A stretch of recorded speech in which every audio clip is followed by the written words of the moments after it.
Hello there folks, welcome back to the Chap's Guide. My name is Ash and I am your host on this journey through men's style, self-development and personal grooming. Now welcome back to another of my Am I a Chap? Gentleman's Outfit review series. And if you've not been here before, these are one of the videos in which gentlemen send me an image of the way that they dress, their habitual attire. And I will pass my observations and maybe offer some suggestions of how they can improve their look. As ever, I always make the point, there's no negativity here, right? This is all positivity. It's about us enjoying the way that men dress and taking their attire as an inspiration to improve our own looks. So please come with me on a journey today to review the attire of a viewer called Steve, who has sent me some images which I will be delighted to give my observations on. And as ever, he tells us a little bit about himself. Steve is 53 years of age and not much is known other than that, although he's British, and I can deduct some things from the attire in which he's dressed. You could probably guess he was British because the first image will give it away straight away. But what else does he tell us? It's a tweed suit which he's wearing from Thomas Farthing of London, which is a great shop. Okay, let us embark upon a review. And here we see the overall picture. It is a gentleman who absolutely imbues the British style of outdoor attire. A tweed three-piece suit, and I think my initial thoughts are superb, I have to say. This is exactly what a British gentleman, the thought of a British gentleman conjures up in my mind. But as ever, let us deconstruct the clothing to see why it looks so good to us. Yes, I accept it looks good. Initially the thoughts are great, but why is that the case? And when we look at the individual parts of this outfit, I think we'll understand more about it. So let us start, as ever, at the ground level. Let us look at those footwear that we are looking at today. And of course, what can we see? Well, what we can see is a pair of, now he has told me that these are Loke shoes. So it's a pair of Loke wingtip brogues in a brown colour, full wingtip brogues by the look of it, and they are in a derby style. Now the derby style means that the lacing, which you can see, have flaps which come together to form the lacing system, rather than an Oxford style shoe which would be an integral lacing system. And I think these shoes look rather great. They're rather smart, stylish, no issues with that at all. Lovely colour, goes well with the outfit for sure. Nice shine on them, I would say as well, which is great. It's hard to tell if they're shoes or dress boots from this angle, but I would hazard a guess they're shoes. And yep, they tick that box. They are perfect in this scenario. But let us move up the body. And here we see, or we can begin to enjoy the tweed which we have here. So I can just detect a herringbone pattern within the tweed with some different colours giving us some nuance and some interest. The break of the trouser, to my mind, is perfect. All right, so when I have my trousers tailored to fit me for length, I'm always seeking for the bottom of that trouser to finish, the break of the trouser to be somewhere around the middle point of the lacing system. So it entirely covers the shoe, the ankle, things like that. I know in the modern era, it is becoming increasingly fashionable for gentlemen to wear the break of their trousers above their shoe line. For me, that does not work, I have to say. It doesn't work at all. But for this, very nice. The trousers are a perfect length. What we also see in the trousers is here is a gentleman who knows his way around an iron, because these trousers have been ironed to perfection. I love the crease. It's sharp. It's perfect. And it really, you can see, can't you? In this particular case, we can see that the trousers, that crease down the trousers breaks the light. So one side of the trouser is in shadow, one side is in the light, and it accentuates the sharpness of that crease. And you can see it makes the trouser pop. It brings it into our contrasted eye line. So let's move up the body, and there's a lot to see here and a lot to appreciate. So as I say, it's a three-piece, single-breasted tweed suit. And let's start with the coat, the jacket. A classic, lovely, thick-looking tweed, and again we can see the herringbone pattern within that tweed. I really like the colour. It's not all one colour. It's probably some sort of fine check pattern within that tweed, which isn't particularly, excuse me, easy to see within the image, but you get the nuance that there is colour in the background there as well. It's single-breasted, 2 buttons with a notch lapel. I think it looks great. You know, what more can you say? Flap pockets, the length on the sleeve is perfection. You didn't mention whether this was bespoke, made to measure, but you know, I'm going to guess if you've taken this off a rack and it fits you this well, you were very fortunate, because this looks to be a very well fitted coat or jacket. Only observations I would say here, we've got a nude lapel. It would be nice to see an adornment on the lapel, maybe a badge or something like that, but I am nitpicking here. This is a really nice outfit. In the breast pocket, we see a pocket square, a little bit of navy, and a little bit of white in that pocket square, which ties in with the tie, which we will come to in a moment. Underneath the jacket, we see the waistcoat, and the waistcoat is not a simple matter either. Obviously a matching set. We see beautiful contrasting, looks like leather buttons on that waistcoat, same as the jacket, and it looks rather splendid. The thing I like about the waistcoat is, firstly, it has lapels, and as I've said before, when you wear a waistcoat which has lapels, it imbues that waistcoat with a sense of character of its own. So should you need to discard the jacket because it's a warm day or whatever, or you're in the office, you want to strip off the jacket to make it easier to work, because those lapels are present on the waistcoat, it gives the waistcoat and trousers on their own a finished look. When you see a waistcoat which doesn't have the lapels, it looks like it's missing something, it's missing its jacket. But with a lapel on the waistcoat, it fills that void. I can see the waistcoat, perfect length, comes down to the exact area that you would wish, covering the belt line.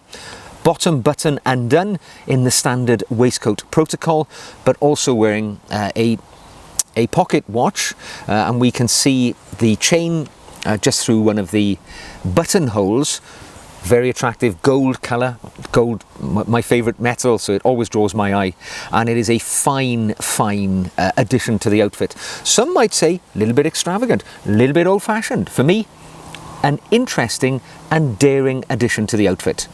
Looking underneath that suit now, we see a white shirt, unusually with a rounded collar, which you don't see every day, but again it throws a bit of vintage vibe into the outfit for my mind. And at the collar we do indeed see a woven, probably a silk woven tie, which I think looks rather splendid. Appears to be in a 4-in-hand knot, which is fine. I like the little asymmetry that the 4-in-hand knot provides for an outfit. So overall here, I think this is a superb rendition of a tweed suit. It really suits Steve entirely. And the attention to detail, shiny shoes, creases in the trousers, bottom button undone on the waistcoat, the pocket square, the pocket watch and its accompanying chain, nails it. Really, really good outfit. Can't fault it. The English country gentleman impersonification to my mind. Now, he has sent a second image as well, which I'm going to show because I think it's a rather nice one. And this, as you see here, is Steve with he tells me this is his brother-in-law, and they're going to a social evening out. Now, I inquired with Steve, is this an official outfit? You see, Steve actually is the one on the left, just in case you'd missed that point. But I asked Steve, is this an official uniform or a dinner outfit or something of that nature? And he assures me that it isn't. And he told me the situation behind this image. So Steve's brother-in-law is a military man. Oh, that's not entirely true. He may be a military man. What we can deduct from his outfit is that he's an adult instructor with the Air Training Corps, which is a youth organisation in the United Kingdom which has a Royal Air Force theme. All right, so I used to be an air cadet in the Air Training Corps myself, and adult instructors are afforded a sort of pseudo status as officers and non-commissioned officers in the RAF. So they wear the uniform of RAF officers. And what we see here here is the dinner attire, dinner jacket, dinner uniform of a Royal Air Force officer, in this case somebody bearing the rank insignia of a flying officer in the Royal Air Force. We can tell that he is not regular Royal Air Force by the small badges on the upper lapel which indicate Volunteer Reserve Training Branch, which suggests he's an adult instructor with the Air Training Corps. But this, in point of fact, would be exactly the uniform which a regular Royal Air Force officer would wear in a dining-in situation, you know, where one would wear a dinner jacket. Now, I'm surmising here that Steve, our gentleman in point today, was joining his brother-in-law to a formal dining situation, and rather than just go with the standard dinner jacket, as his brother-in-law was dressing up in his finery, he thought he would, you know, follow suit. And here we see Steve has actually cobbled together what I think is a really good effort showing off his affiliation to his profession. Now, I'll explain what that is as we go along, but let us start from the ground up and deconstruct the outfit to start with. What we can see worn next to the floor, it's hard to tell, but this appears to be a mirror-shined, I can't tell whether it's shoes or a boot, but it appears to be a Derby-style black boot. Derby, again, referring to that lacing. We can see the flaps of the lacing rather than the integration of an Oxford-style laced shoe. And it seems to be maybe a grained leather, but the toe cap for sure has been brought up to a mirror shine. It looks almost like a dress boot to my mind, but I wouldn't swear to it, so I couldn't say that. I'm going to start with my observations here. Obviously, when we're going out to a formal dining event, our shoes must be our most formal shoes. Now, Steve's brother-in-law here appears to be wearing something, again, like a George boot, which would be something worn with a dining uniform, but again, a mirror shine, which is good to see. But for me, if I was going out to a formal dining situation, it would be either a black cap-toe Oxford shoe with a mirror shine, or what I would normally wear is a patent leather shoe.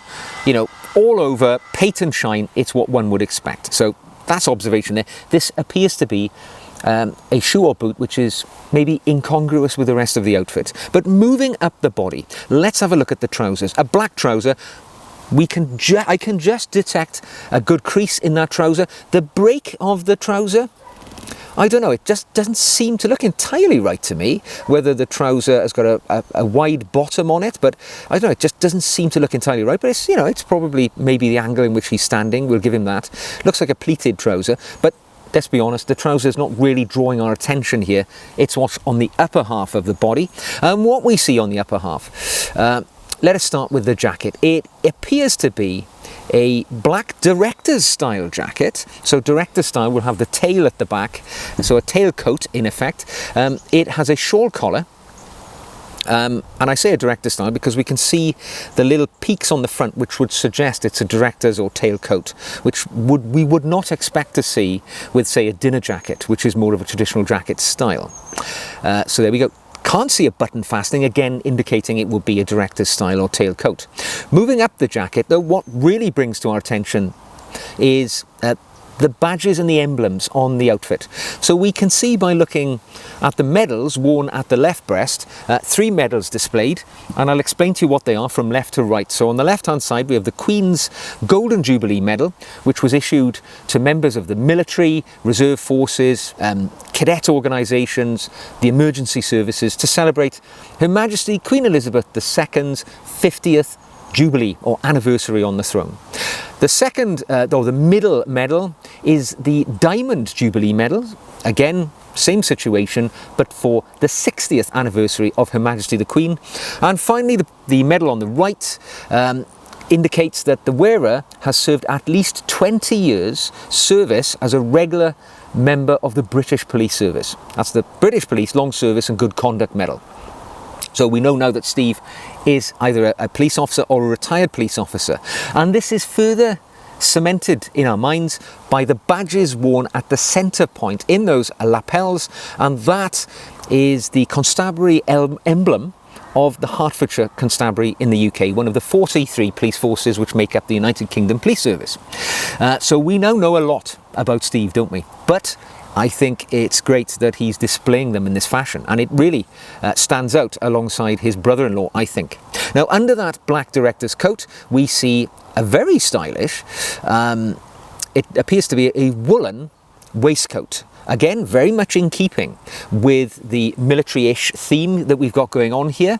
4 buttons, anodized gold buttons or brass buttons. It's appropriate in this situation that the bottom button is fastened because it's part of a uniform. And where it's a uniform, obviously we don't follow civilian protocol. So the button has been fastened. It's quite a deep V in that waistcoat, and I think it's very stylish, actually. I really like it. The contrast between the red and the black just pops. Red and black go very well together, as we know. I think it looks great. I think it is really stylish. Underneath that waistcoat we see a dress shirt, standard sort of dress shirt.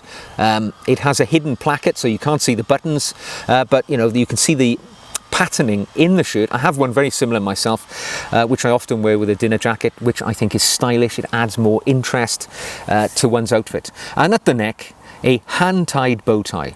It is hand-tied because I asked Steve and he confirmed that it was. I just wanted to check, and it's been very well tied, I have to say. I really struggle with bow ties because I don't wear them very often, and when it comes to putting on a dinner jacket, I wrangle with my bow tie for quite some time, so Steve has nailed it here. But what I do think he's done, and what I think is worth reflecting on, is he's created this outfit from items which he probably had within his wardrobe. You know, he's going out with his brother-in-law who would maybe overshadow him because he's wearing very clearly a military uniform, or a pseudo-military uniform in this case. You know, his brother-in-law would look the smarter if Steve were just wearing a black dinner jacket and, you know, tuxedo. However, by making some alterations and making his dining outfit very special, I think now he overshadows his brother-in-law. The medals, the chromium badges worn on the lapel, the red waistcoat, I would suggest, is the star of the show here. It is what draws the eye with those anodized gold buttons. Superb effort, I have to say. So, by and large, Steve, you've taught us a few lessons here today, and that is, when you're wearing tweed, it doesn't mean to say you have to, you know, dress in a fashion which is outdoorish. You can still make tweed very, very stylish and something suitable for any situation.